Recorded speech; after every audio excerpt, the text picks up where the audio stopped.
Quelle mobilité dans les professions du droit? C'est un des enjeux de ce Grenelle du droit. On en parle tout de suite avec mon invité, Audrey Farrugia, procureure de la République adjointe au sein du tribunal judiciaire de Créteil. Audrey Farrugia, bonjour. Bonjour. Alors on va essayer d'aborder cette question de la mobilité dans les professions du droit, qui est un des thèmes de ce Grenelle du droit. La première question que j'ai envie de vous poser, c'est pourquoi faut-il encourager la mobilité au sein des professions du droit? C'est un véritable enrichissement. Si je prends mon parcours personnel, alors c'est vrai que dans le cadre de la magistrature, la question peut paraître se poser un peu différemment parce que vu les niveaux d'exigence du concours, vu la richesse de la formation initiale, on rappelle qu'on est formé à de nombreuses professions en tant que tel, on pourrait se dire que déjà dans le corps de la magistrature, il y a voilà, de nombreuses, et en soi, changer de fonction, c'est une forme de mobilité. Et pour autant, pour ce qui concerne mon parcours et pour en dire deux mots, je vois bien qu'il y a eu une ouverture, tout en restant à l'intérieur du ministère de la Justice, une ouverture qui est beaucoup plus importante. Donc c'est d'abord effectivement, je dirais une ouverture d'esprit, une stimulation intellectuelle aussi, mais aussi l'acquisition d'autres champs d'expertise et d'autres méthodes de travail. Moi, j'ai donc exercé 10 ans dans des juridictions de taille différentes, exclusivement dans des fonctions au parquet.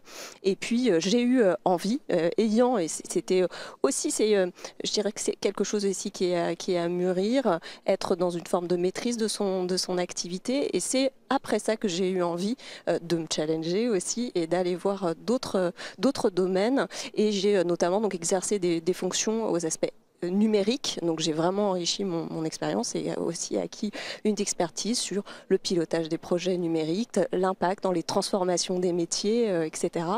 Ensuite, j'ai eu une autre activité au sein de l'administration pénitentiaire, cette fois sur la réinsertion des détenus, toutes les politiques de réinsertion des détenus en établissement pénitentiaire et à l'extérieur.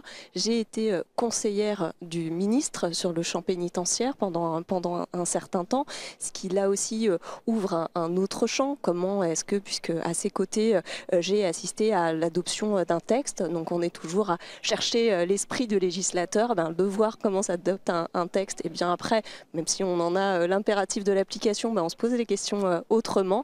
Et enfin, j'ai ensuite rejoint l'inspection générale de la justice, donc là à nouveau de nouvelles méthodes de travail que je réutilise, j'aurai l'occasion d'en reparler autrement aujourd'hui en juridiction. Et puis enfin, dans mes dernières fonctions en tant que chef de service au secrétariat général, à nouveau sur des fonctions de numérique, donc vraiment renforcer mes compétences sur le numérique et l'intelligence artificielle pour ce qui s'est rajouté. Et puis un aspect managérial aussi extrêmement important que je n'avais pas eu en juridiction, puisque dans mes dernières fonctions, je supervisais une équipe de 120 personnes avec des profils extrêmement variés. Donc voilà, ça illustre un peu, voilà, qui montre un peu ces différents champs, acquisition d'une nouvelle expertise et d'autres méthodes de travail qui sont effectivement très pertinentes pour la Alors suite. on voit qu'au sein de la magistrature, au travers de votre parcours, on peut avoir un parcours extrêmement varié, mais est-ce qu'il y a encore des freins au sein de la magistrature à cette mobilité professionnelle? Mais je dirais qu'il y a deux partie, je dirais, dans le corps de la magistrature. Il y a ceux qui vont considérer que le vrai métier, c'est celui qui est l'activité, qui est relié directement à l'activité juridictionnelle. Et comme je le disais, le fait que déjà la magistrature offre une diversité de postes au siège, au parquet, ça devrait être en quelque sorte autosuffisant. Et j'allais dire, avec mon retour en juridiction, puisque je suis de retour depuis 2 mois en juridiction, eh bien, je me confronte un peu à ça, avec presque à devoir m'excuser de ce pas de côté de 10 ans avant de retourner à de l'activité juridictionnelle. Donc il y a encore ce regard-là avec voilà, est-ce qu'on trahit son serment? Et je me suis posé cette question quand voilà, il s'est agi de me Et alors, lancer. la réponse, c'est quoi? Aujourd'hui, et c'est ce que je dirais, et c'est pour ça que vraiment les collaborateurs avec qui je peux échanger, vraiment je les incite, et les collaboratrices qui plus souvent se mettent des freins, surtout, c'est vraiment de se dire que non seulement c'est un enrichissement personnel, mais vraiment aujourd'hui que je suis de retour en juridiction, je suis fondamentalement convaincue que même dans mon activité strictement juridique, juridictionnelle, j'ai pris plus de hauteur et j'aborde ces fonctions, j'ai repris leur technicité évidemment, mais j'aborde ces fonctions avec un œil différent.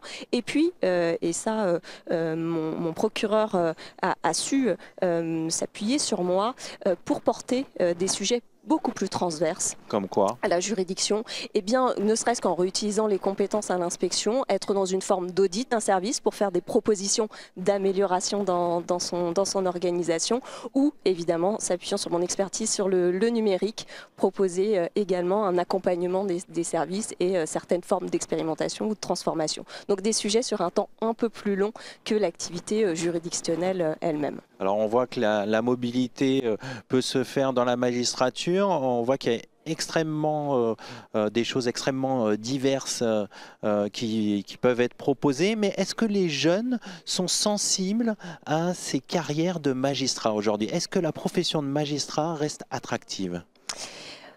Ça reste un métier qui est compliqué. On a une véritable diversification ces dernières années des modes de recrutement à l'école de la magistrature. Donc vraiment avec une volonté d'attirer des profils plus divers. Donc ça crée une forme d'ouverture. Maintenant tout le monde a conscience, et j'ai envie de dire que l'actualité le montre, de la sensibilité du métier et parfois effectivement la complexité qu'elle peut avoir.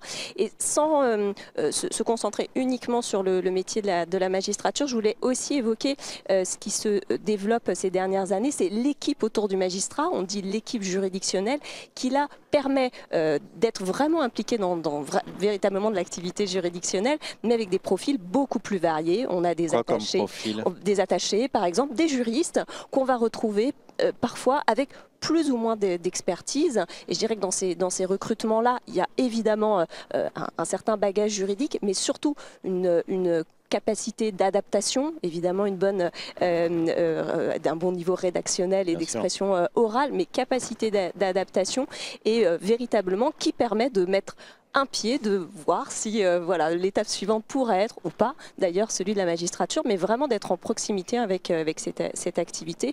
Et puis d'autres profils plutôt assistants experts qui là vont être sur un domaine d'expertise plus précis auprès du magistrat. Mais voilà, la magistrature n'est pas l'alpha et l'oméga, je dirais, de l'activité qu'on peut trouver pour les juristes en juridiction. Pour terminer, aujourd'hui au Grenelle du droit, quel message vous avez envie de faire passer autour de cette mobilité au sein des professions du droit?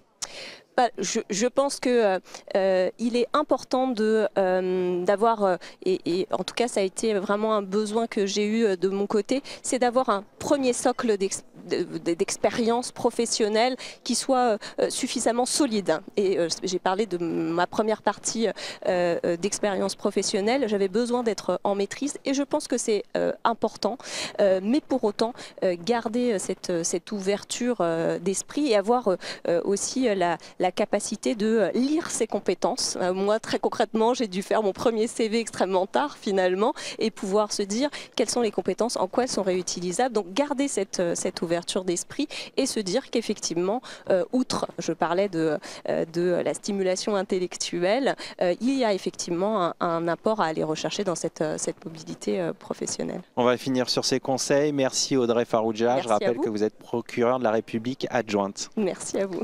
Tout de suite, l'émission continue et on va parler formation des juristes.